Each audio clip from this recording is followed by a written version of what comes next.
Welcome to WWII Online Tutorials, taking off and landing with an HE-111. Because there is a finite amount of equipment and supply, and to keep people from getting angry with you for wasting it for crashing the vehicles, go to Practice Offline or to the training server, where you can use as much equipment as you like without having to worry about it, and spawn yourself an HE-111.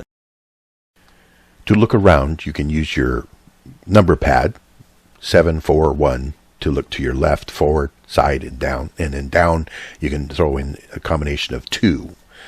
But your main controls, if you're looking to your left, going to be your throttle, which is the main 2, the black 2 at the top. And then you have, after the throttle, you have your max RPMs, and then your flap controls, or the black ones there. At your upper left, you have your artificial horizon, your left and right bank indicator with a little bubble at the bottom for indicating slip. And then you also have your variometer, which is your rate of climb and sink in meters per second. And then you have, to the right of that, you've got your speed indicator, which is in tens of meters. So it goes tens up to 150. 150 is where you're going to be taking off. It's actually 140, but 150 is easier to see.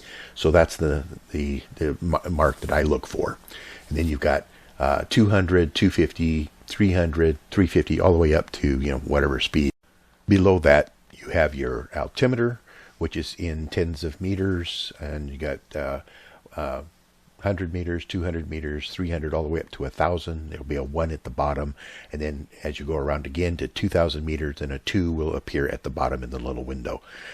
To your right, you've got your RPMs. Typically, it's going to show it on Econo. It'll be around 2,400 RPM, and when you're on max RPM, it's going to be right around 2,700 RPM. Below that, you've got your manifold pressure, which is the ATA instrument. And that's going to be when you're at max RPMs and max throttle and everything, it'll be at 1.2, 1.3 in that range. And then you don't have any WEP on this, so don't worry about that. Also, it's a direct relation to the engine temperatures, particularly on the fighters. If you're running at 1.2, then that means when it gets to running temperature, it'll be 120 degrees, and you're going to have to start cooling down. So if you bring it down to 1.0, which is going to be 100 degrees, or 0.9 or 90 degrees. That way you can cool your engine down by running at those lower manifold pressures. This plane, however, you don't have to worry about it. You can run it at full 1.2 or whatever it is going to be. The temperature gauge will go, which is your bottom 2 on the far right, will indicate up to 120, but it will not overheat. So you don't have to worry about that. It maintains that 120 temperature just fine. Over here, by the bottom center, you're going to have your gyro compass, which also, and then above that is your magnetic compass. And then the instrument up here at the top has to do with the bomb sight, which we'll talk about in a different video. The instrument here to the left of and just above the throttle is your landing gear light indicator, which are green. When you raise your landing gear, then those will turn red. Now, the HE-111 is one of the more difficult planes to get off the ground because you're carrying 8 250 kilogram bombs, or 550 pounds each, and that equates to approximately 2 metric tons of dead weight. Since a lot of these airfields are relatively short, and there tend to be a few obstacles such as trees around the outside edges of the airfield, you need to give yourself plenty of space to get up to speed. You're going to want to taxi to the far end of the airfield and then turn towards the other direction of the airfield where there's fewest number of obstacles in your way. So you're going to open the throttle relatively small amount, and in this case we're at Flesingen, so I want to take off towards the ocean, although there is a little ridge down there, so you still have an obstacle to get over. So I'm going to taxi down here to the far right, get the plane set up in the opposite direction, and again keeping the throttle down low, I'm going to turn off or unlock the tail wheel, and then I'll use my Z key to turn left, and then I'll relock that tail wheel by hitting that / key again.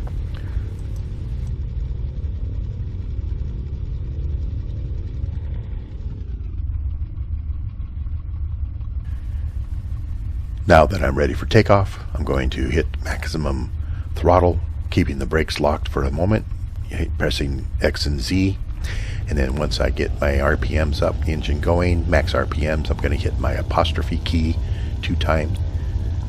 At this point, I don't want to be walking all over the airfield, so I'm going to pull back on the joystick to keep the tail wheel anchored down to the ground until I reach 150 kilometers per hour.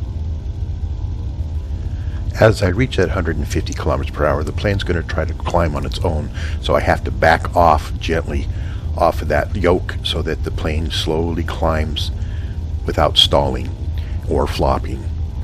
And then once I get it up off the ground, I'm going to level off and set my autopilot so that the plane will continue at that level, and so it will also increase speed. But you have to go turn off the autopilot and then back on rapidly in order to keep it from kicking out completely. So you're going to turn it off and back on, off and back on. So tap, tap, tap, tap. Then that way, as the speed increases, your autopilot will be maintained. Press Y and then the tilde key to bring up your HUD and the information about the airplane. Typically that box is up in the top left hand corner, but I moved mine down to the bottom right.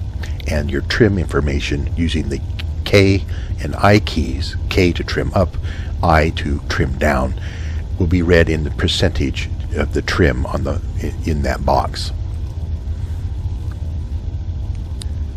As the speed increases, it'll reach to about 300 kilometers per hour, and if you've already set your trim to around 70 to 72%, then you can turn off your autopilot and the plane will begin to climb. If you can keep the nose by pressing forward on the joystick, keep the nose down slightly so that you're not going above 5 meters per second in climb rate, then the plane will not generally or precipitately slow down. You can keep it at right around 280, 90 to even 300 kilometers per hour if you maintain that climb rate of between 2% and 4%.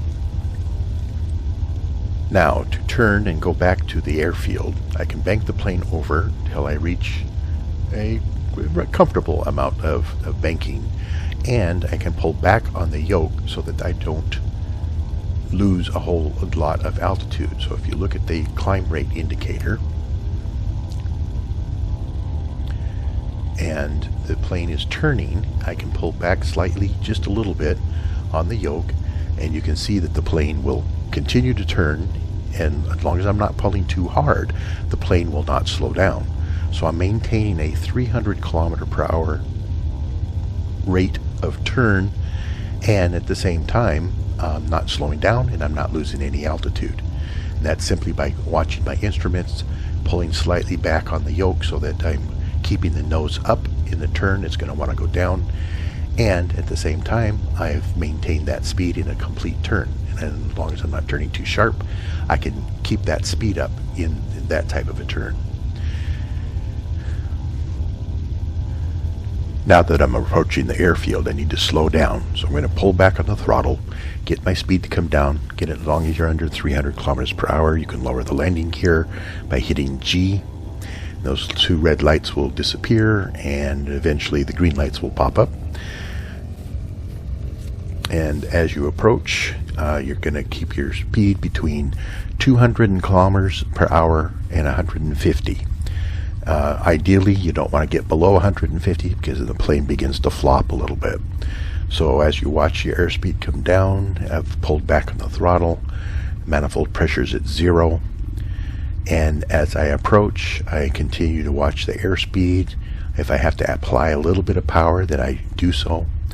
And then as I get to the edge of the airfield, I'm going to, even with the throttle back all the way, I can still flare a little bit, and the plane will land, and you can see the hair is very, very smooth landing. And then I can press or tap the brakes X and Z until the plane slows to a stop. That's how to take off and land with an HE-111 and some basic operations for the aircraft.